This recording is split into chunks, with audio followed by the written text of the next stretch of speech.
আজ শ্বশুরবাড়িতে শেষ দিন। বেশ ৩-৪ দিন যাচ্ছিলাম, খুব ভালো লাগছিল, আনন্দে মজা করেই কাটলো। মেলা, পৌষ মাসে মেলা দেখলাম, ভালোই লাগলো। সবাই মিলে হই হুল্লো করে খুব সুন্দর কাটালাম। তা চলো, মন খারাপ হলে তো কিছু করার নেই। সকলকে জানাই গুড মর্নিং, সেই সাথে বড়দের প্রণাম, ছোটদের বুক ভরা ভালোবাসা। আশা করি যে যেখানে সবাই ভালো আছো, সুস্থ আছো। আজ শনিবার, ডিসেম্বরের 30 তারিখ। এখন থেকে আমি আমার ব্লগটা শুরু করলাম। সকালে সংসারে যে কাজকর্ম থাকে সেগুলো সব সেরে নিয়ে স্নান করেছি, ঠাকুর পুজো করেছি।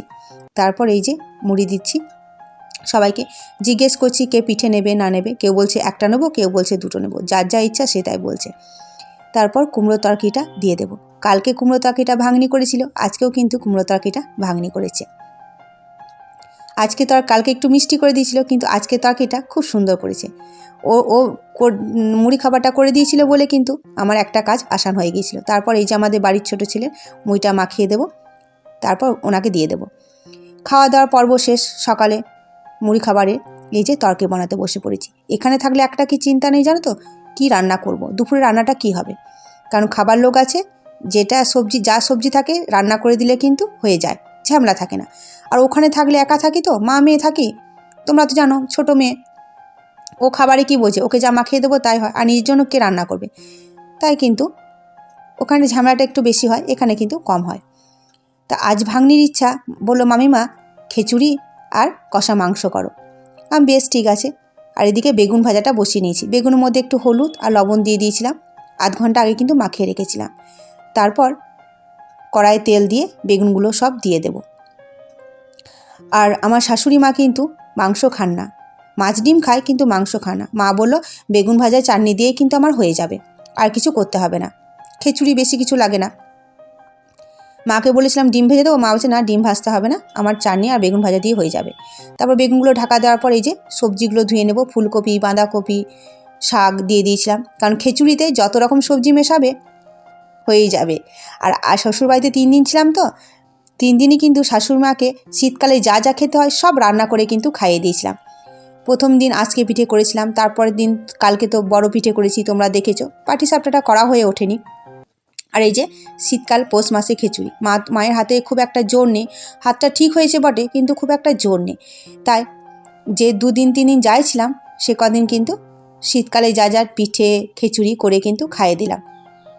আর মা বলছিল আমি বাড়িতে একা থাকি, মাও এখানে একা থাকে, মা আর বাবা। আর তোমরা তো জানো বাবার অনেকটা বয়স হয়েছে, বাবা অত কিছু মানে করে না, বাবাকেও সে মাখিয়ে চুখিয়ে আমার মেয়ের মতনই, ছোটো ছেলের মতো মাখিয়ে দিতে হয়।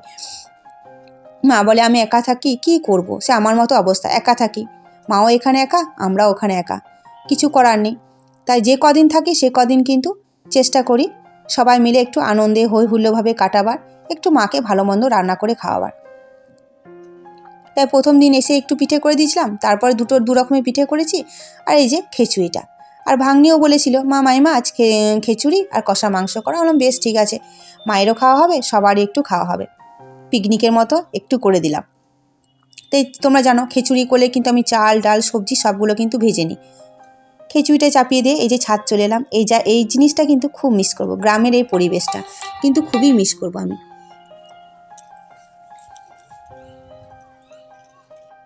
তারপর এসে দেখছি ছাদ থেকে নেমে এসে খিচুড়িটা হয়ে গেছে। খিচুড়িতে ছোক দেবো, কি ছোক দেবো, পেঁয়াজ কুচি আর বড়ি, শুকনো লঙ্কা দিয়ে এটা ছোক করে দেবো, আর একটু ঘি দিয়ে কিন্তু নামিয়ে নেব। খিচুড়িটা হয়ে গেছে, নামিয়ে নিয়েছি। বেগুন ভাজাটা হয়ে গেছে, চাটনিটা হয়ে গেছে।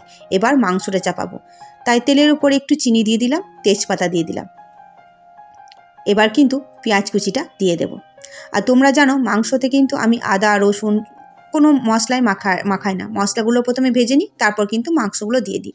অনেকে মাংসতেই কিন্তু মশলা মেশায়, ভালো লাগে, যার যেটা ইচ্ছা সে তেমনভাবে। আমিও ভাবে রান্না করি, কিন্তু এভাবে খুব কম রান্না করি।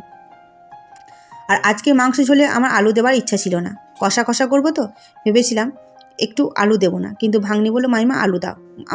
আমার ছেলে আর ভাগ্নি ওরা কিন্তু খেতে ভালোবাসে। তারপর এই যে হয়ে যাওয়ার পর কিন্তু ধনেপাতাটা উপর থেকে ছড়িয়ে দিয়েছি। ধনেপাতাটা উপর থেকে ছড়িয়ে দেওয়ার পর কিন্তু ভালোভাবে কিন্তু নেড়ে নেব। দেখো মাংস কিন্তু রেডি, দারুণ সুন্দর হয়েছিল কিন্তু, একদম খিচুড়ি মতো, কষা মাংস আর খিচুড়ি, বেগুন ভাজা আর চাটনি। পিকনিক পিকনিক লাগছিল কিন্তু, বাড়িতেই পিকনিক বানিয়ে ফেললাম। শাশুড়ি মা, বৌমা, ভাগ্নি, ছেলে মেয়ে নিয়েই বাড়িতেই পিকনিক করে দিলাম পৌষ মাসের দিন। আর কাউকে কি দরকার, বাড়ির লোকজন মিলেই করে নিলাম। তারপর রান্না করার পর এই যে গ্যাসটা মুছে নেব, গ্যাসটা মোছার পর কড়াইগুলো মেজে নেব। আর এই জায়গাটা মানে এখানে এই যে রোদে বসে, শীতকালে বুঝতে পারছো রোদে বসে বাসন মাজা খাওয়া কতটা ভালো লাগে। আর আমাদের উঠোনটাতে না অনেকক্ষণ রোদ থাকে। শ্বশুরমশাই, শাশুড়ি মা রোদে মুড়ি খান, ভাত খান, ভালো লাগে বলো শীতকালে রোদটাতে বসে বেশ মুড়ি ভাত খেতে। আর এই রোদে বসে বসে বাসন মাজা, এগুলো কিন্তু ওইখানে যেয়ে খুব মিস করব। তা চলো, খাওয়া দাওয়ার পর্ব শেষ, সবাইকে খেতে দিয়ে দিয়েছি। এই যে আমি লাস্টে আমার খাওয়া, তারপর কিন্তু সব গুটিয়ে নেব। বেশ ভালোই লাগলো জানো তো, ঘরোয়া বনভোজনের একটু আয়োজন করেছিলাম, খিচুড়ি, কষা মাংস আর পৌষ মাসের দিন বেগুন ভাজার চাটনি। ঘরোয়া বনভোজন মনে হয়েছিল, বনভোজনই তো করেই দিলাম। সবাই মিলে ঘরে ঘরে ঘরে ঘরের লোকজন মিলে ছোট্ট করে একটু ঘরোয়া বনভোজনের আয়োজন করলাম। তা চলো এবার সব গুটিয়ে কিন্তু বাসনগুলো ধুয়ে নেব, ধুয়ে নিয়ে একটু রেস্ট নিয়ে কিন্তু চলে যাব। তা আশা করি আজকে ব্লগটা ভালো লাগবে, একটা লাইক করে দিও, কমেন্ট করে দিও। দেখা হবে পরে একটি ব্লগে, আবার সেই একঘেয়েমি জীবন। তা কিছু করার নেই, সবাইকে বিদায় জানাই। সবাই ভালো থেকো, সুস্থ থেকো, টাটা, গুড বাই।